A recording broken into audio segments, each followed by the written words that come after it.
Good afternoon, guys and gals, welcome back to the channel. As you'll see, anybody who's familiar with the channel, I'm currently sat in Orwin, and I just want to demonstrate a little problem that I've had recently with the hot weather. So I'm just going to try and start him.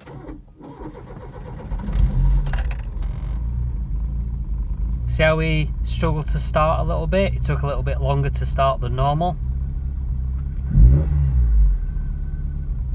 Also notice he's over revving a bit. He's also ticking over a little bit lumpy. Now what I've had happen is that's actually started okay compared to what happened the other day. The other day he refused to start completely, just totally and utterly refused to start. He started at first, he ticked over a little bit, and then he cut out. Started him again, he cut out, and then he just wouldn't start at all. And what the problem was, imagine you've got an older car with a carburettor. Imagine trying to start a car with a carburettor when it's red hot and the engine's already warm with the choke pulled all the way out.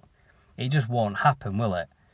The mixture's too rich, the engine won't start, and you get problems with running and lack of performance and all sorts of other issues, which are the exact things that I've had happen recently with Orwin. Sorry about the dog barking in the background. I'm out on the street and a guy's just walked past with his dog barking its head off.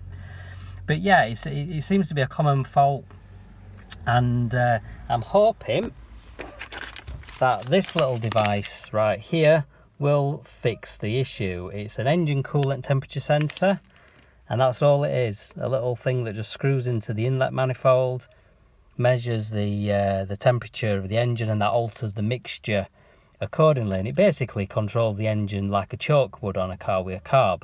So if this is playing up, your engine will either run too weak, so it won't start in cold weather, which I had a problem with on my Nova GT going back many years ago, or it'll run rough or won't start at all when the engine's hot and the weather's hot. And that's the problem I've been having. It starts fine when it's cold, no problem at all, but it's been struggling to start a bit when it's hot. And as I said the other night, it completely refused to start at all. It just would not start, and we ended up leaving the car and walking. Luckily I was at my girlfriend's house, we were going to the gym, and luckily the gym's only about a mile away from where she lives. So we left the car and we quickly walked down to the gym, and well, it gave us some more exercise anyway, so it's not a bad thing. So what I'll do, I'm just gonna pop the bonnet and I'll show you where this sensor's located.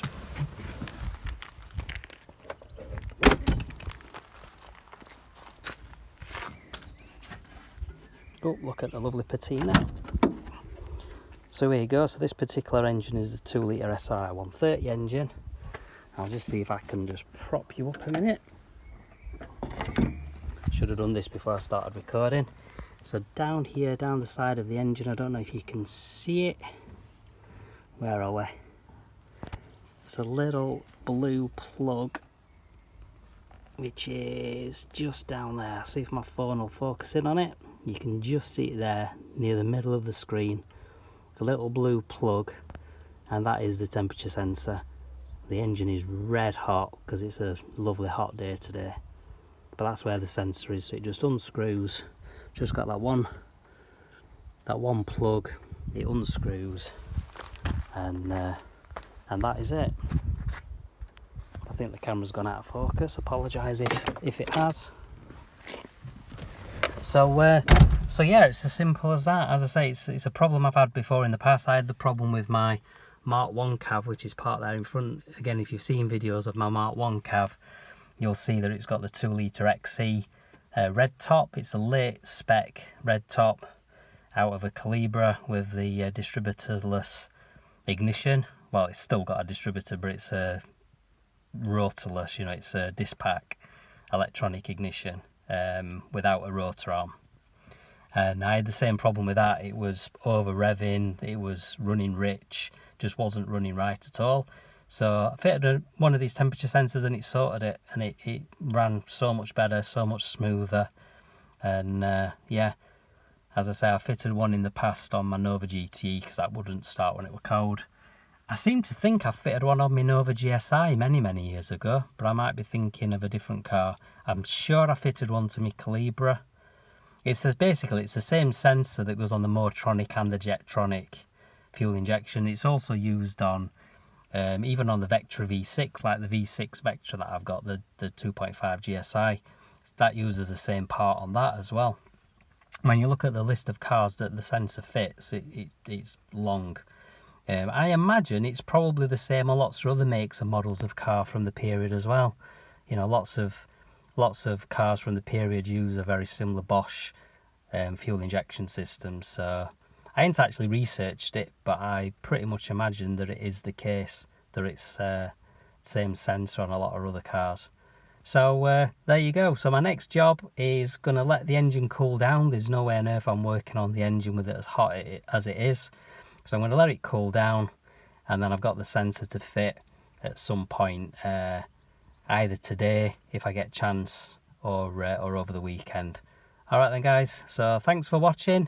Again, as always, please like, browse the channel, look at the other videos, subscribe and click the notification bell, and expect a lot more content in the future. I'm working to do more videos. I have got a new project car on its way as well, which hopefully I'll have in the next month or so. I'm going to do more in-depth videos on all my other project cars, because I've got 7 cars in total at the moment, which will soon be 8. One of them I am going to get sold. So it's all Vauxhall content. If you're a Vauxhall fan, a retro car fan, a classic car fan, just like tinkering with old cars and engines and that kind of thing, then please stick around. Alright guys, until next time, see you, bye. See ya.